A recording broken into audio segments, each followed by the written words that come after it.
LBH Muslim Makassar mempertanyakan status dua terduga teroris atas nama Wahyudin yang diamankan di Antang dan Muslimin yang juga diamankan di Jalan Tengku Umar, Makassar. Keduanya diamankan Densus 88 lantaran diduga mengikuti pengajian di Villa Mutiara pada tahun 2015 lalu. Direktur LBH Muslim Makassar Abdullah Mahir mengatakan kedua terduga teroris ditahan sejak 44 hari yang lalu dan berdasarkan Undang-Undang tentang Terorisme, penahanan hanya dilakukan selama 20 hari sejak ditahan. Pengajuan pra-peradilan pun akan dilakukan lantaran belum ada kepastian tentang status keduanya.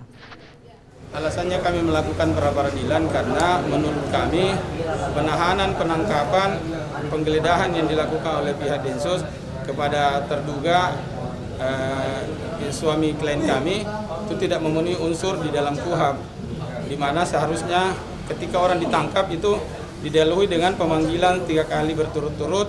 Apabila tidak datang maka dia dipanggil paksa dengan bermodal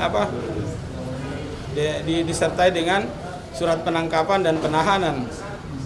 Dan yang kedua bahwa suami-suami dari klien kami itu sudah ditahan lebih dari 21 hari tapi tidak ada kejelasan yang seharusnya menurut KUHP apabila dalam tempo 21 hari itu tidak didapatkan 2 alat bukti yang cukup maka itu demi hukum harus dibebaskan, itu menurut KUHP.